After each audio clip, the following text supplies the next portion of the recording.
Now, we're just into the start of 2025, and since in 2024 and 23, I did so many top 10s where the Deinonychus ranked number 1. I think it's time for me to do a video just dedicated to this creature because it is just an absolutely insane one, in my opinion.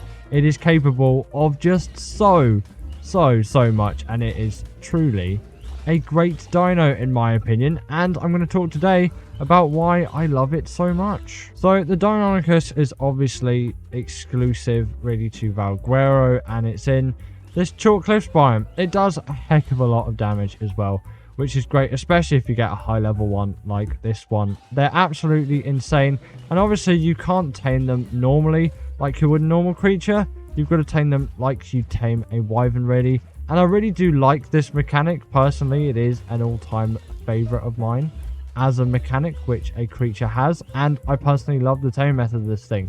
Now, once you've got 2, you can get some breeding done, and then boom, get some babies done from there, and that's often the best way if you find 2 high-level ones to start.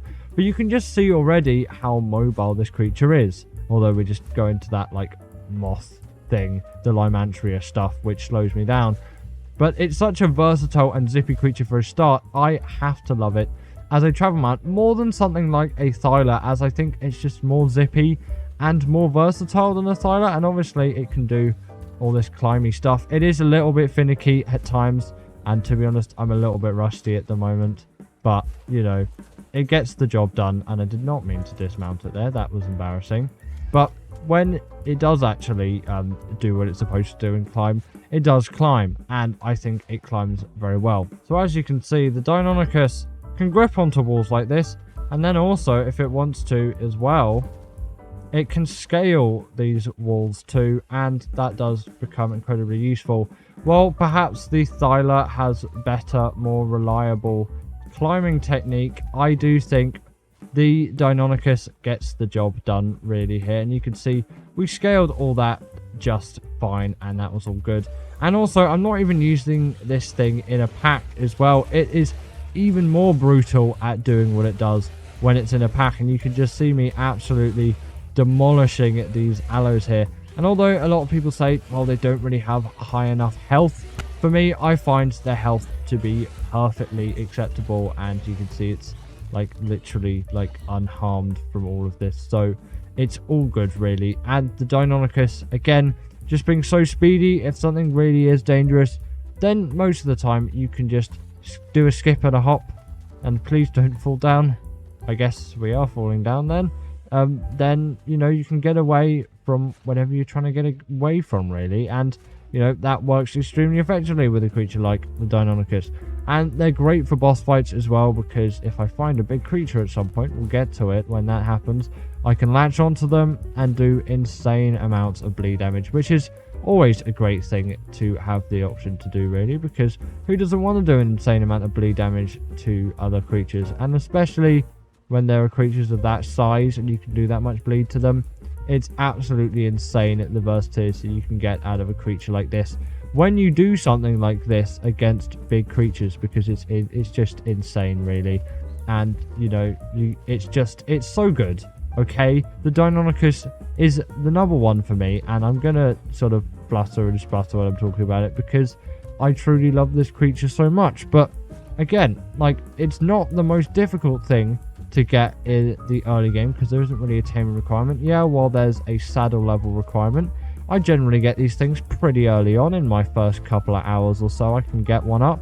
Yes, I do have some boosted rates for raising times. I'm not on official raising times because they are like absolute hell to me. I can not cope with those things at all. But leaving the chalk cliffs biome there, I want to go back. The natural home of the Deinonychus we must stay in. Right, I need to find a Bronto though. But yeah, I don't find they're too difficult to get into the first place. I think they're alright to tame. They're not the easiest things, but they're not the most difficult.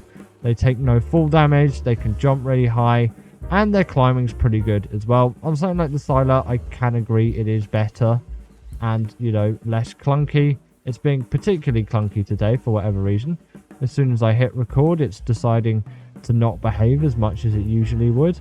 But again, I haven't been on in a little bit as well, so that does have to play with it. Once you sort of really get used to it though, it's alright again. And you know, when I get used to it again, it should be alright because I'm hopping back on a bit more. But yeah, the Deinonychus, truly my favourite art creature, and I've given a lot of reasons for you to tame one today because I do want you to go out and tame yourself a Deinonychus. It's a great creature for taming in my opinion. I love this thing and I think it's great for all things taming. So please do get yourself a Deinonychus. I do want to go find a Bronto though so I can show you that ability. So now our Brontos on our site, we can see that we can latch on, hopefully, if it allows me to do it. We might need, yeah, there we go.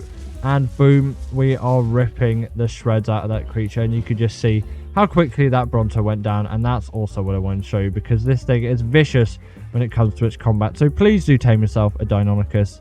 You are well deserving of one. I don't know what that Carb Enemies is doing there. But that's it for today's video. Tame yourself a Deinonychus because they are my favourite art creature. And I'll see you in the next one. Bye. And give it up for our patrons, Ekaterina Puchkova and Karina Thorne, Dominic Macy-Juski, sorry about that name, and everyone else that's on this list. All the people I've mentioned are paid members, and if you feel like that's something you want a shout out at the end of the video, go join the Patreon or become a paid YouTube member.